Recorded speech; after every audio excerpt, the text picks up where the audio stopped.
নমস্কার, আমি দীপিকা। কেমন আছো সবাই? আশা করছি কৃপায় সবাই ভালো আছে, সুস্থ আছে। নতুন আরেকটি দিন শুরু করছি তোমাদের সবার ভালোবাসা নিয়ে। ভিডিওটি স্কিপ না করে দেখার অনুরোধ রইল। আশা করছি তোমাদের অনেক অনেক ভালো লাগবে। আমি এখানে বিছানাটা গুছিয়ে নিচ্ছি। আজ সকাল থেকে জানো তো কারেন্ট ছিল না, তাই ঘরের মোটামুটি কাজকর্ম সব গুছানো কমপ্লিট হয়ে গেছে। পাপাই শুয়েছিল, তাই এই বিছানাটাও গুছালো ছিল। ওরও ঘুম কমপ্লিট করে উঠে পড়েছে।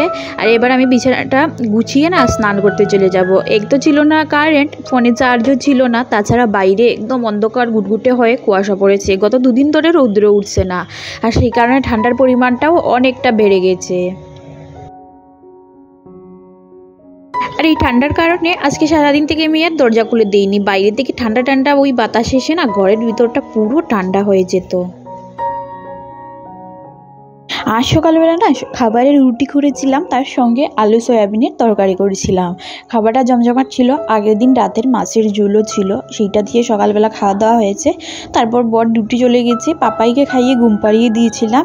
রান্নাঘরের মোটামুটি প্রত্যেকটা কাজ গুছিয়ে নিয়েছি। রান্নাঘরটা মুছে বেরিয়ে এসেছি, তারপর লাইটও এসেছে। ভাবলাম চলো একটুখানি ছোট্ট একটা ভিডিও আজকে শ্যুট করা যাক। ভিডিও শ্যুট করতে না পারলে মনটা খারাপ হয়ে যায় তোমাদের কাছে পৌঁছতে না পারলে। তাই দেখো বিছানাটা ঝটপট গুছিয়ে এইগুলো একটুখানি অগুছালো ছিল, সেটাই সুন্দর করে গুছিয়ে নিচ্ছি। জানো তো আজকাল যেরকম ঠান্ডা বাড়ছে, সেই সঙ্গে দিনটাও ধীরে ধীরে ছোটো হয়ে আসছে। সেই দিনের সঙ্গে গরমের দিনে তো বেলাটা অনেকটা বড় থাকে, তাই শীতের দিনে যেন তাড়াতাড়ি দিন শেষ হয়ে যাচ্ছে। কাজকর্মগুলো গুছিয়ে উঠতে পারছি না।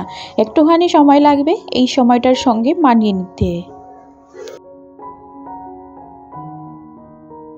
আমি ঘরের প্রত্যেকটা কাজকর্ম গুছিয়ে নিয়েছি, তার সঙ্গে দিচ্ছি ঘর ঝাড়ু দিতে গিয়ে পাপাই বলছে ও ঝাড়ু দেবে। তবে ওর হাতে ঝাড়ুটা দিয়ে দিলে হবে না, আমি যেইভাবে ঝাড়ু দিচ্ছি ঠিক সেইভাবেই ঝাড়ুটা ধরে থাকবে। তো এইরকম করে আমরা দুজন মিলে একটা ঘর ঝাড়ু দিলাম।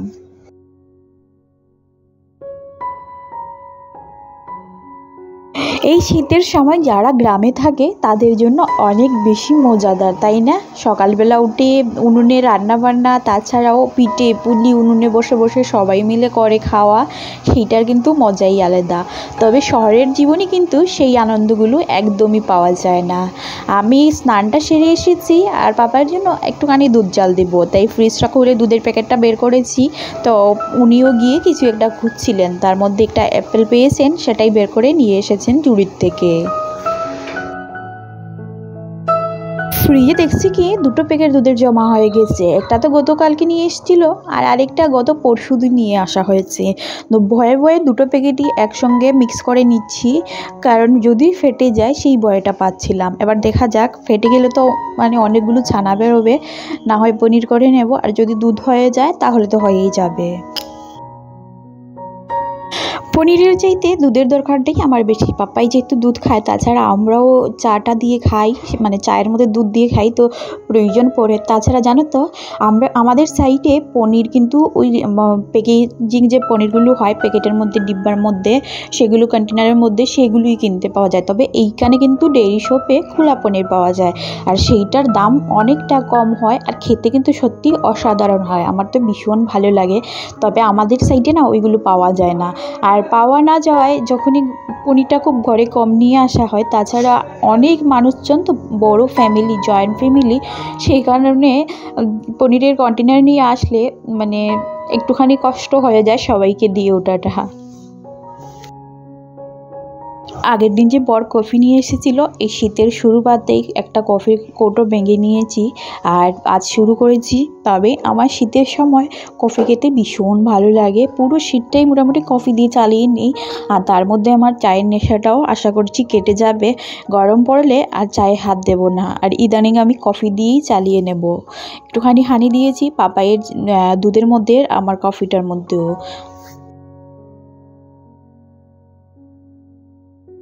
এখন সন্ধ্যা হয়ে গেছে, বর ডিউটি থেকে চলেও এসেছে। সন্ধ্যাবাতি দেখিয়ে তারপর চলে এসেছি রান্নাঘরে। আজকে আলু বেগুন দিয়ে মাছের তরকারি রান্না করব। মাছটা বেশ কিছুক্ষণ আগেই ফ্রিজ থেকে বের করে বরফ গলিয়ে নিয়েছি, আর এবার আগে বেগুনটা ভেজে নিয়েছি, আর তারপর আলুটাও একটুখানি ভেজে নেব। বেগুনটা ভাজতে গিয়ে কড়াইয়ের পুরো 12টা বাজিয়ে ফেলেছি, একটুখানি লেগে গিয়েছিল তো তাই কালো কালো দাগ পড়ে গেছে।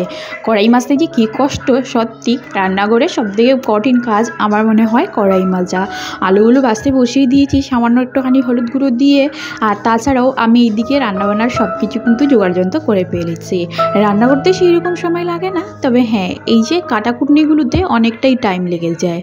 আমি এগুলো রেডি করতে করতে আমার আলুগুলো বেশ লাল লাল করে ভাজা হয়ে গেছে। আর এবার মাছগুলো ভেজে নেব। নুন আর হলুদটা আগেই মেখে রেখেছি, আর এবার মাছটা ভাজতে বসিয়ে দেবো সামান্য কড়াই একটুখানি তেল দিয়ে।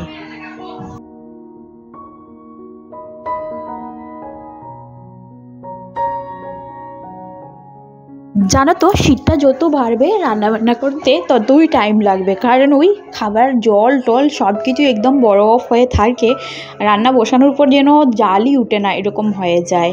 মশলাটা এবার আমি কষিয়ে নিচ্ছি, যতগুলো মশলা পেস্ট করেছি। আমার না মিক্সিটা খারাপ হয়ে গেছে, তাই কদ্দুকসে মানে কদ্দুকস করে নিয়েছি আদা পেঁয়াজ আর সব কিছু। আর সরষেটা মানে আগেই গুঁড়া করে রেখেছিলাম মিক্সিতে, বড় মিক্সিতে একসঙ্গে অনেকগুলো, তো ভিজিয়ে রেখেছি। বাকি স্পাইসেসগুলো কষিয়ে নিয়েছি, আর তারপর দেখো শস্য বাটাটা দিয়ে দিলাম। এবার শস্য বাটাটা কিছুক্ষণ কষিয়ে তারপর ঝোল দিয়ে দেবো। বেশিক্ষণ কষালে আবার তেতো হয়ে যাবে, আর যদি না কষাই তাহলে কেমন যেন একটা মানে স্মেল হয়, তো একটুখানি কষিয়ে দিলেই বেশি ভালো লাগে খেতে।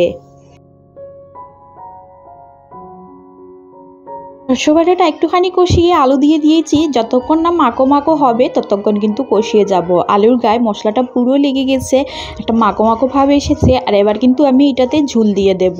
বেগুনটা দেব যখন জাল উঠবে তখন, না হলে কিন্তু যেহেতু ভেজে নিয়েছি পুরোটাই গলে যাবে বেগুন।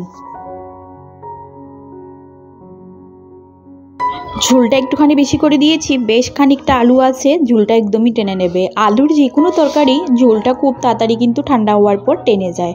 ওপর দিয়ে কাঁচা টমেটো আর কাঁচা লঙ্কা দিয়ে ঢাকনা দিলাম। ফাইনাল তরকারির লুকটা এই এসেছে। চলো রাতের ডিনারটা সেরে নেবো। তবে আজকের এই ভিডিওটা আমি এখানেই শেষ করব। আশা করছি তোমাদের সবার অনেক অনেক ভালো লেগেছে। আমার যদি ভালো লেগে থাকে তাহলে আমার চ্যানেলটি সাবস্ক্রাইব করতে কিন্তু অবশ্যই ভুলো না। চলো সবাই সুস্থ থেকো, ভালো থেকো। আজকের জন্য tata, bye bye, good night.